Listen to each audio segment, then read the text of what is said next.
can say unashamedly, I love Lady Zainab. And I started researching her life by accident. Lady Zainab at that moment becomes the woman she was born to be. I've heard you online speak of this woman. I've listened to you, and when you speak about her, you are yourself in awe. Yeah. Okay, you speak very highly of her. And of course, she's one of the most dignified. Of course, she's left a legacy and a half, right? If we think Imam Husain's left something, I think he really definitely needed his sister Zainab. You know, she was the leader, because our fourth Imam, Imam Zain al-Abidin, peace be upon him, was not capable of handling the situation because of his illness or what have you, etc. So she became that leader of the pack. Having witnessed what she just witnessed, you wouldn't wish that on your enemy. No. I can say unashamedly, I love Lady Zainab. And I started researching her life by accident. It was a joke, actually. Oh?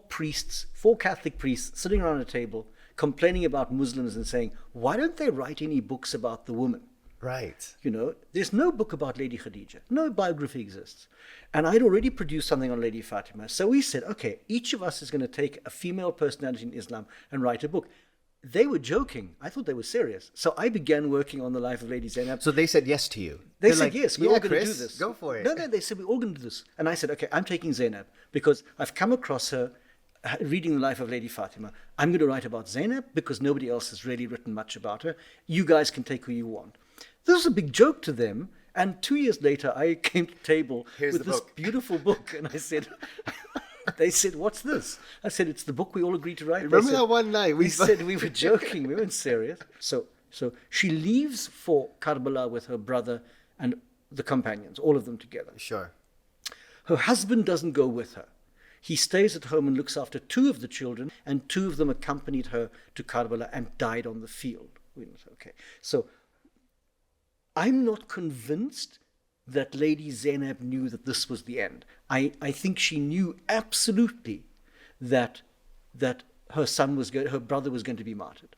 I think she knew that. Sure. I'm not convinced she knew that this was the moment. And I come to this conclusion by reading the texts about her change in personality. So when they set out, there's a first moment where they have stopped at a particular place en route to Karbala. And she hears this voice reciting a lament, which traumatizes her. She breaks down. She's really traumatized. She goes to her brother and says, you know, what is this? And he has to calm her down.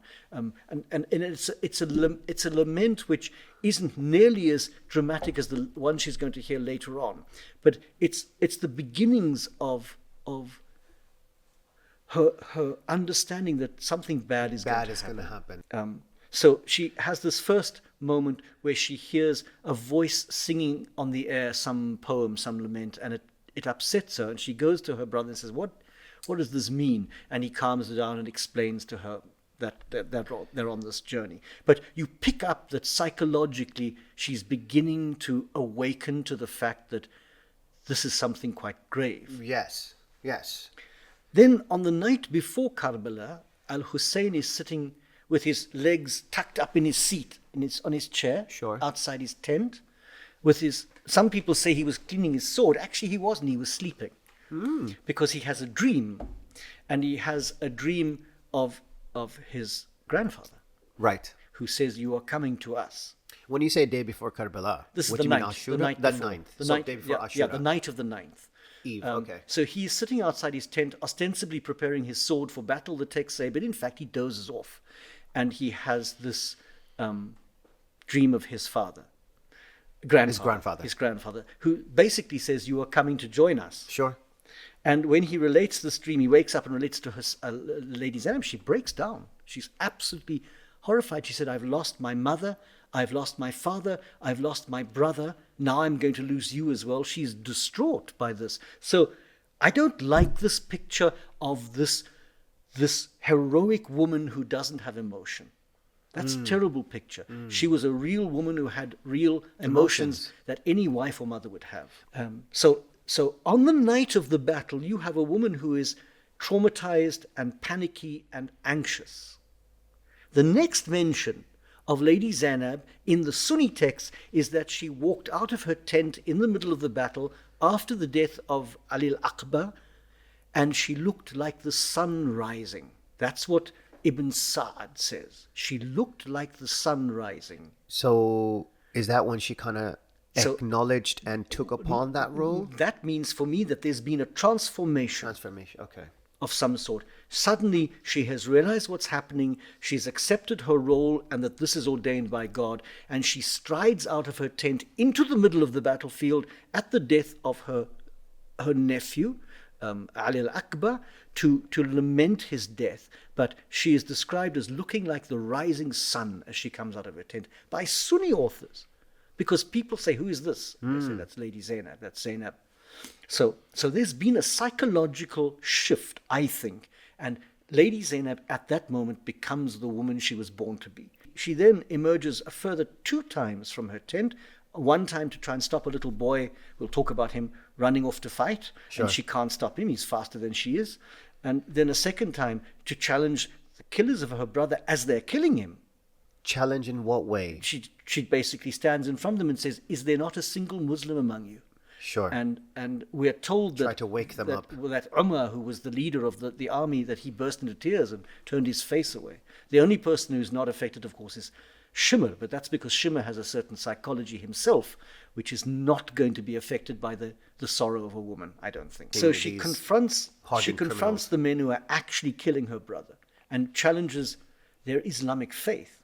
She doesn't challenge them on another level. She says, is there not a Muslim among you? And that word for her, Muslim, contains everything that it should contain in terms of honesty, virtue, rationality. The difference between somebody reciting the Shahada Yeah. and not. Yeah. She's not saying, are there religious people among you? She's not saying Muslim that. among you. She says, is there not a Muslim among you? In other words, using Muslim in the strongest possible way. And Lady Zainab uses very interesting language. There are things that she says that you could interpret them quite radically and say, wow, what is she actually saying?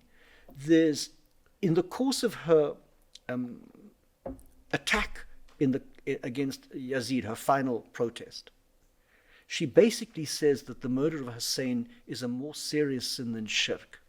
More serious than shirk. Shirk. And shirk is the unforgivable. And exactly, that's the point she's making, that even shirk She's not wrong. is not as bad as this. Now that's an extraordinary theological statement to make, that you're basically saying, if you think shirk is bad, this is far worse. She challenges the killers of Hussein. Al-Hussein is killed, and so this is almost certainly on Friday.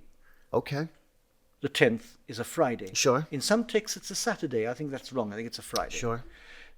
Saturday, the bodies are buried. Except. Or maybe not. And the reason I say maybe not, eventually they are going to be buried, is because, so let me backtrack. Sure. I think the bodies are, all of them, except for the heads, buried on the Saturday. Okay. And that the lament that Zainab sings about being half of my heart, that's not a lament. And her brother, she calls her brother half of my heart. Sure. That's not, as the commentators say, sung as they're leaving on the Sunday for Kufa. I think it's sung as the women are driven from the tents because they're threatening to burn them, and they see the bodies. Because if the bodies were buried on Saturday, which it seems they were, she couldn't have seen the body of her brother lying on the sand on the Sunday. So I suspect that lament about this was foretold, she says, if I knew that this was what was foretold, it's a real lament. I think it's on Friday, on the day of Ashura, as the women are driven from their tent because they're being threatened to be burnt down, the tents, and she sees the body of her brother and his companions. She sings this lament. This term or these words you've just said to me, half of my heart. So this was a lament by Sayyidah Zainab, but I'm recalling earlier before we began, you told me in the canteen that that's the name of your book as well. Yeah. And that's where you got that from. I got it from the lament because it's very moving. She's basically saying half of me has been killed on the field of Karbala. So that's the moment that Lady Zainab has become is doing the thing she was born to do. I'm convinced of this. She was born for that day specifically, to stand by her brother. Right. And therefore to be an immemorial, inexpungible part of Karbala history. You cannot talk about Karbala ever and not mention the name Zainab. You can't. It's not acceptable. It's a bad angle of history to just make it about Al-Hussein and forget not only the 70 or so companions, but also specifically this sister who followed him and then after the battle becomes the first preacher. She's the first person to basically do a majlis. But Lady Zainab is not an imam. And yet she has this superhuman courage at that moment.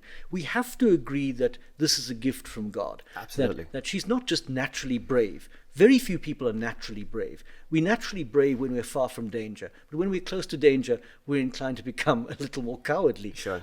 Even the most pious people, the moment of death is a terrifying moment for anybody, believe or not, because it's the unknown. So I don't believe that she's just happens to be a brave lady who's there in the right. No. I think she's ordained to be there, she's born to be there, and she is gifted with all the necessary virtues to do the thing she did, which is gather the survivors, keep them together, encourage the little ones, especially the little girls who must have been, you can't imagine a girl in the middle of a battlefield. Nor do I want to. And no. then this horrific journey, however long it took, from Karbala to Kufa, and then after ill treatment there, Kufa to Damascus. So Sayyidah Zainab gets a hold of all the survivors. They now need to move forward. They go to Kufa first, I believe. Well, they don't go. They're dragged to Kufa. Oh. So they're dumped on camels, and they're dumped. The women are, in some texts, the women are bareheaded and to shame them.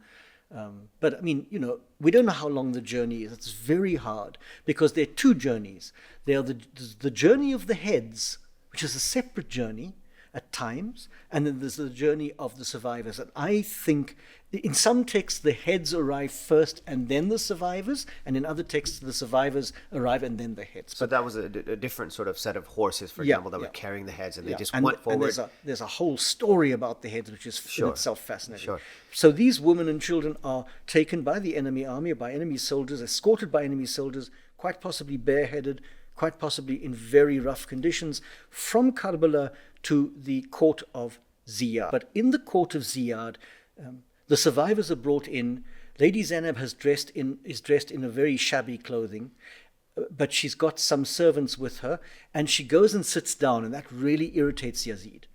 He's immediately annoyed, and 3 times he uses a phrase in Arabic to say, "Who is that seated woman, the sitting one?" And he doesn't ask her, "Who are you?" He asks others, "Who is she?" And so you could interpret and say, well, yes, was he annoyed because she sat down without his permission, or did something about her personality? Right. She must have an aura around her. Something interesting. Nude, light. Then finally a maid stands up and says, "This is Zainab, daughter of Fatima." Not Ali. Fatima. And why does she say that? I'm convinced she says that in a sense because already there is huge devotion to Lady Fatima, and she wants Ziyad to know who he's messing with. Okay. He begins by saying, "Alhamdulillah," he says, "praise be to God that we have killed the tyrant, that we have done all this." Then he says, "How do you see what God has done to your Ahlulbayt?" Go on, say those famous lines. And then lines. she says this famous line, "I see nothing but beauty." How does one even prepare to say that? I mean, what you would have to go through. Yeah. And what amazing. She's an extraordinary character. Amazing. Yeah. But she has a theological depth to her. She knows theology. She knows what things. And she's come to the full understanding, I think, on the eve of Karbala, this is it. And blossoms at that moment. And that's why she can go and preach the message of her brother immediately. She can justify what he's done. So what is it that Sayyidah Zainab said to Yazid? Because you said that's something even more. Okay, so then the journey continues to the court of Yazid. Sure. And there's this very profound conversation between Yazid. Yazid, I think, without minimalizing his guilt, I think that Yazid understands he's done something wrong, seriously wrong. Well, he should, because he's going to have to pay for the consequences. Ziyad doesn't. But Yazid, I think he realizes, because he he treats the survivors better than Ibn Ziyad does. Okay. Ibn Ziyad, for example, exposes the children to these heads. Yazid tries to hide the children behind him so they don't see it. Okay. I think he's backpedaling fast because I think he's realized what he's done. It doesn't diminish his guilt, but he treats them in a slightly more gentle way than does Ibn Ziyad. And he says to Zain al-Abidin, "What's your name? Who are you?" And he says, "Ali." And he says, "No, you're not Ali." I mean, all of Al-Husayn's sons were Ali. Because you weren't allowed to mention Ali's name, so he called all of his sons Ali as against the ruling dynasty, to say my sons are all called Ali. Right. And so he says, "I'm Ali," and Yazid says to him, "No, you're not. God killed Ali." God killed Ali. Okay. And then Zainab says, "No, I had a brother also, Ali, but it wasn't God who killed him, it was you. You people killed him." It's a very moving moment. I had a brother who was also Ali. Let's finish off on Sayyidah Zainab's topic by... could you tell me where she's buried? Because No, I think can't. that's... Oh, see, I knew you were going to do that. Of course I can't. Nobody can. Look, there are three possibilities, two of which are stronger. So some people think that she might be buried in Medina or Mecca.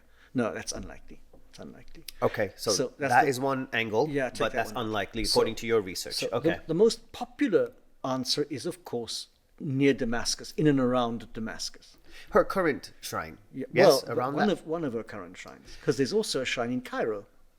That's what I've heard, and I wanted to see if you were going to say something about that as well. All I want to say is that there's some good arguments for Egypt. Good arguments for Egypt. Yeah. Why was she in Egypt? Well, that's the thing. It seems as though she was exiled there because she was causing trouble.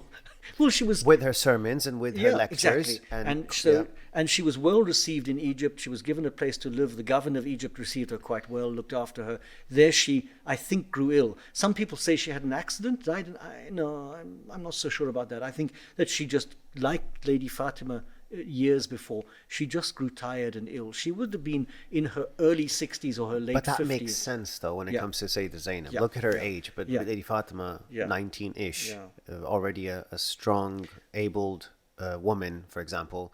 But no matter how divinely gifted Lady Zainab was in the moment, there has to be some post-event, post-traumatic stress. There has to be.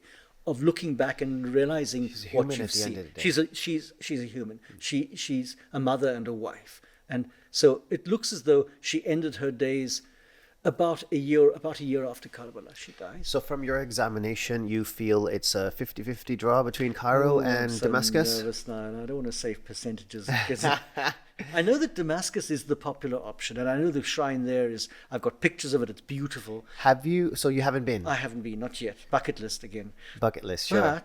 But there are a number of very early Sunni texts of mostly mystical Sufi texts of Sufis who insist that every day they went to pray at the shrine of Lady Zainab. And one of them says, this Lady Zainab is the sister of Al-Husayn and the daughter of Ali. It's not some other Zainab I'm talking about. He's quite determined that it's Cairo. And I've met a number of people who are quite open to the possibility. The point being, it doesn't actually matter in the end. I mean, I come from a tradition where visiting shrines and tombs is quite important, but in the end, it's the presence of Lady Zainab as a universal model that is more important as to whether I can find exactly where she's buried, I think. I'm going to put you on the spot here, Father Christopher. In a line, give me from all your examinations of history books, scriptures, etc. Give me a line of Sayyidah Zainab, how you feel about Sayyidah Zainab. And you just said a couple of words there. You're not allowed to use them. What was it? Universal model. You can't use that now. You have to use some new ones. Well, I would say exactly the same. I think that in a sense Hussein and Lady Zainab are almost twinned in this, that the virtue that dominates her life is the virtue of integrity.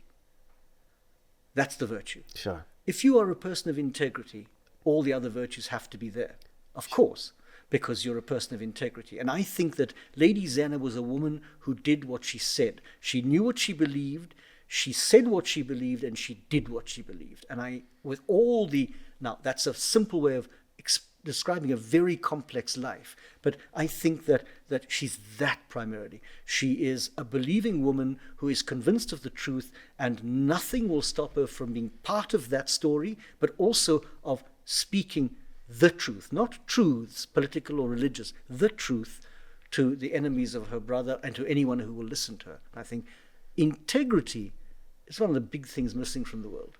In religion, in politics, in social life, lack of integrity. Father Christopher Clohessy. First of all, am I pronouncing your name correctly? Perfect. I practiced. You practiced. So I'm glad I did it. Nothing like Google phonetics. Yeah. This has been really enlightening, as I predicted it would be. There's a lot more that I'm going to still be asking you. There's plenty of other stuff. Great. I hope you're not running away. I hope you're not getting tired from my questions. No, not at all. I'm just warming up. Oh, I love that. Yeah. I'm really enjoying this. Yeah. Thank you. Thank you so much. It's a great pleasure.